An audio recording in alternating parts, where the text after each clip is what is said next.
Hello everyone, my name is Sweety Badhalia and welcome to SB Academy classes।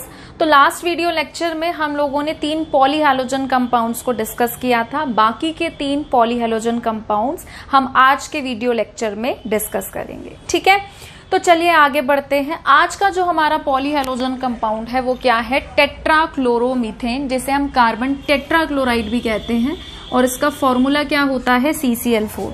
अगर आपसे कोई पूछ रहा है कॉमन नेम बताओ, तो आप क्या बताएंगे? Carbon tetrachloride. अगर आपसे कोई पूछ रहा है आयुपैक बताओ, तो आयुपैक कैसे होगा कि क्लोरीन कार्बन है और कार्बन पे कितने क्लोरीन लगे हैं? 4 क्लोरीन। तो 4 क्लोरीन के लिए हम लोग क्या यूज करेंगे? प्रीफिक्स, न्यूमरल क्या यूज करेंगे यहाँ पर? टेट्रा। क्लोरीन के लिए क्लोरो, एक कार्बन के लिए मैथ और सिंगल बॉन्ड के लिए एन। तो क्या बन जाएगा? ये टेट्राक्लोरोमीथेन। अगर हम बात करें CCl4 की, तो ये एक कलरलेस ऑयली लिक्विड होता है जिसकी बेकार सी स्मेल होती है और इसका बॉइलिंग पॉइंट होता है 350 केल्विन। ठीक है, अगर हम बात करें इसकी प्रिपरेशन की, तो हम इसे क्लोरोफॉर्म से बना सकते हैं। आपको पता है, आपने सब्स्टिट्यूशन रिएक्शन पढ़ी भी है अल्केन की, कि अल्केन लाइट की प्रेजेंस में फ्री रेडिकल मैकेनिज्म शो करते हैं और एक एक करके बारी बारी से एक H हटता जाता है, एक हेलोजन सब्स्टिट्यूट होता चला जाता है। तो मीथेन से हम बनाते हैं, पहले बनता है मिथाइल क्लोराइड, फिर बनता है डाई मिथाइल क्लोराइड, फिर उसके बाद क्या बनेगा आपका? नहीं सॉरी, डाई मिथाइल क्लोराइड नहीं, डाइक्लोरोमीथेन। जैसे हमारे पास मीथेन है, हम क्या करेंगे? इसमें हैलोजन डालेंगे लाइट की प्रेजेंस में, क्या बनाएगा ये? CH3Cl, मिथाइल क्लोराइड और HCl। फिर मिथाइल क्लोराइड से हम फिर हैलोजन डालेंगे, क्या बनेगा? एक हाइड्रोजन और हट जाएगा, CH2Cl2, ये बन गया आपके पास। ठीक है, डाइक्लोरोमीथेन। फिर डाइक्लोरोमीथेन में हम फिर से क्या करेंगे? हेलोजन डालेंगे लाइट की प्रेजेंस में, क्या देगा हमको? ये क्लोरोफॉर्म, है ना। फिर क्लोरोफॉर्म से आगे की रिएक्शन कर रखी है कि क्लोरोफॉर्म के अंदर अगर हम डाल रहे हैं हेलोजन लाइट की प्रेजेंस में, तो हमको क्या मिल रहा है? CCl4। क्लियर है? तो ये हमने ये वाला स्टेप यूज किया है। तो मीथेन से शुरू होता है, मीथेन की सब्स्टिट्यूशन रिएक्शन है ये। अब अगर हम बात करें इसके यूजेस की, किसके यूजेस के? CCl4 के यूजेस की। तो अगर हम लार्ज क्वांटिटी में बात करें, तो इसको मैन्युफैक्चर ऑफ रेफ्रिजरेंट में जो हम केमिकल्स फिल करते हैं कूलिंग वगैरह के लिए, उनको बनाने के लिए CCl4 यूज किया जाता है। And propellant for aerosol cans. आपको पता है कैंस होती है, जब हम उसको खोलते हैं या स्प्रे मारते हैं सपोज, तो बहुत ही जो अंदर की गैस होती है वो वेपर की फॉर्म में बहुत ही स्पीडली बाहर निकलती है, तो वो प्रेशर क्रिएट करने में हेल्प करता है। ये कौन? मतलब प्रोपेलेंट्स हेल्प करते हैं। तो इनको बनाने के लिए भी CCl4 यूज किया जाता है। As a feedstock in the synthesis of chlorofluorocarbon, freons बनाने के लिए, फ्रियॉन्स भी हम रेफ्रिजरेंट में यूज करते हैं। दूसरे केमिकल बनाने के लिए भी हम लोग CCl4 का यूज करते हैं। इसको हम एज अ क्लीनिंग फ्लूइड, ठीक है, अगर कुछ क्लीन करना है, डीग्रीसिंग एजेंट, ग्रीस आपको पता है, तो डी का मतलब क्या? रिमूवल। तो अगर ग्रीस कहीं से हटाना है, वहां पर हम CCl4 का यूज करते हैं। एज अ स्पॉट रिमूवर, दाग धब्बे हटाने, तो वहां पे उनको रिमूव करने में भी हम CCl4 का यूज करते हैं। एज फायर एक्सटिंग्विशर, अगर कहीं पर आग लग गई है ना, तो हम क्या करते हैं? उसको कुछ आग हमारी ऐसी होती है, अगर हम पानी डालते हैं तो वो और भी ज्यादा क्या करते हैं? हाइड्रोजन गैस बना के पानी को वो कर सकते हैं, मतलब पानी से हाइड्रोजन गैस बन के वो क्या कर सकते हैं? आग को फैला सकते हैं। तो कई जगह पर हम पानी का यूज नहीं करते हैं, हम CCl4 का यूज करते हैं। कई जगह मिट्टी डाल के उसको यूज करते हैं, आग को बुझाने की कोशिश करते हैं। ठीक है, तो ये इसके यूजेस हैं, एक बार आप इसे नोट कर लीजिए। अब हम लोग डिस्कस करेंगे हार्मफुल इफेक्ट्स ऑफ CCl4 कि CCl4 के क्या नुकसान हैं। ठीक है, नॉर्मली जितने भी केमिकल्स होते हैं उनके कुछ ना कुछ ड्रॉबैक्स रहते हैं, नो डाउट हम उनको यूज भी कई जगह करते हैं, बट उनके कुछ ना कुछ नेगेटिव पॉइंट्स भी रहते हैं। तो अभी हम देखेंगे फिजियोलॉजिकल इफेक्ट्स क्या है, हार्मफुल इफेक्ट्स उसके। सबसे पहला है कि exposure to CCl4 causes liver cancer in human. अगर हमारी बॉडी को जरूरत से ज्यादा एक्सपोजर मिल रहा है कार्बन टेट्राक्लोराइड का, तो हमें लिवर कैंसर की प्रॉब्लम हो सकती है।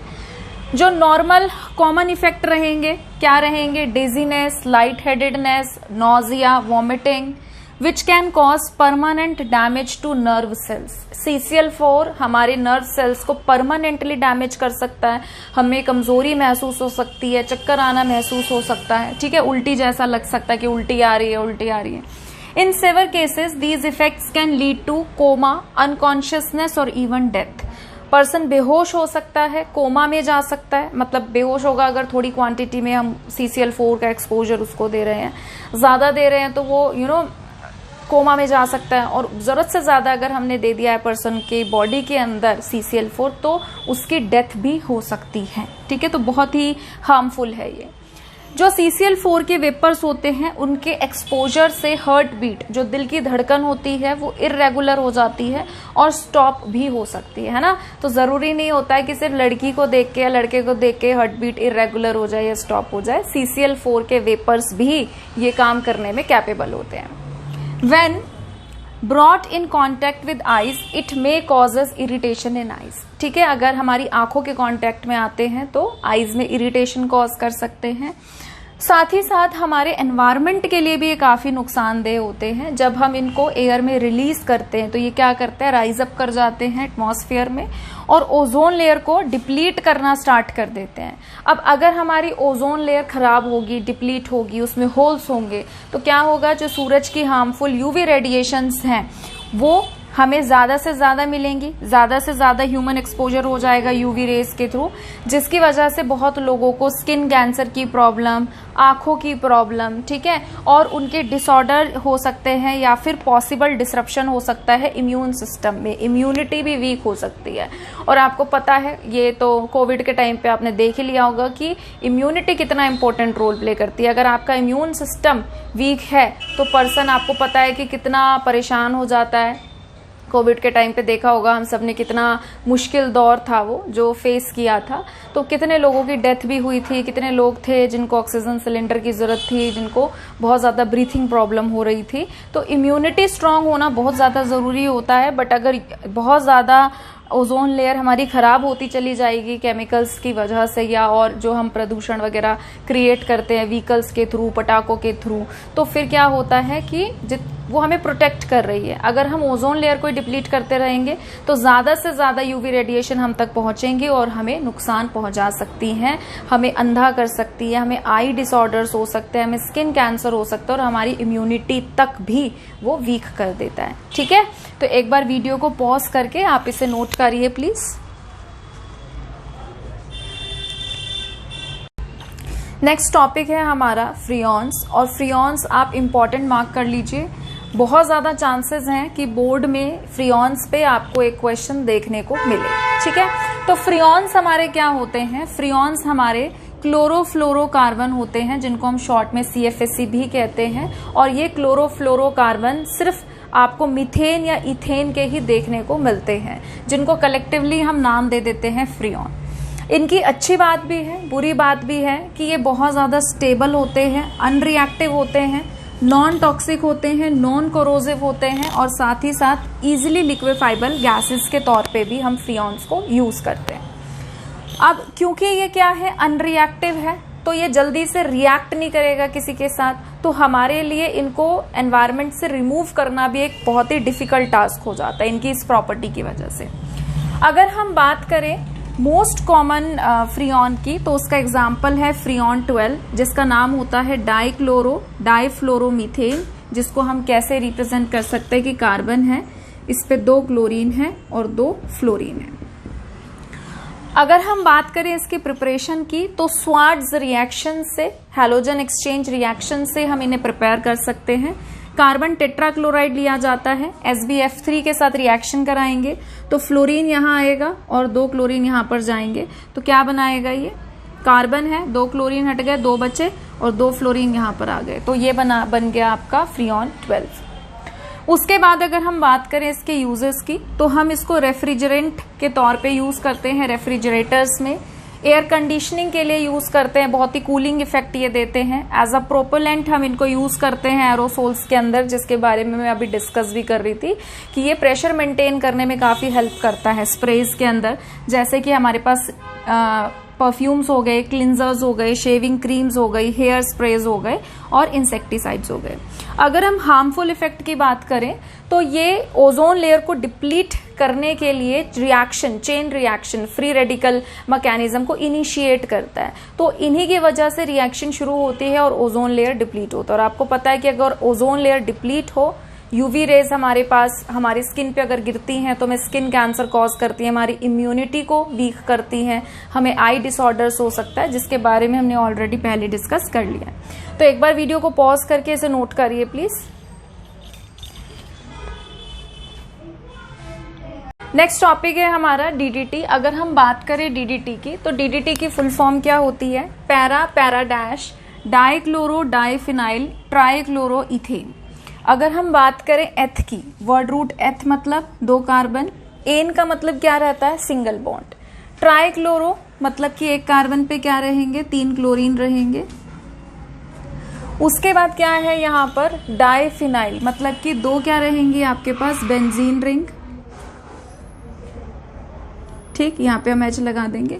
और है para, para dash, 1 benzene ring पर 1 ही पैरा पोजीशन होती है। ठीक है, तो यहाँ पर 2 पैरा है। डाइक्लोरो मतलब 1 क्लोरीन यहाँ पर है और 1 क्लोरीन यहाँ पर है। तो इसी को ही हमने बॉन्ड लाइन रिप्रेजेंटेशन में ऐसे दिखाया है। अगर हम बात करें डीडीटी की तो डीडीटी सबसे पहला chlorinated, chlorine containing organic insecticide था, जिसको मेजरली बनाया गया था 1873 में। और पॉल मूलर करके एक साइंटिस्ट थे जिन्हें नोबेल प्राइज भी मिला था मेडिसिन एंड फिजियोलॉजी में इन 1948 फॉर हिज डिस्कवरी। अगर हम बात करें डीडीटी की तो डीडीटी व्हाइट कलर का पाउडर होता है और सॉल्युबल इन ऑयल होता है। वाटर में ये इनसॉल्युबल रहेगा, जो कि इसका ड्रॉबैक होता है। अगर हम बात करें यूजेस की तो डीडीटी काफी सस्ता रहता है और बहुत ही अच्छा इंसेक्टिसाइड है। बहुत ही ज्यादा पॉपुलर होता है ये उस मॉस्किटो को किल करने के लिए जो कि मलेरिया कॉज करता है, और साथ ही साथ it is very effective against lysis which carry typhus.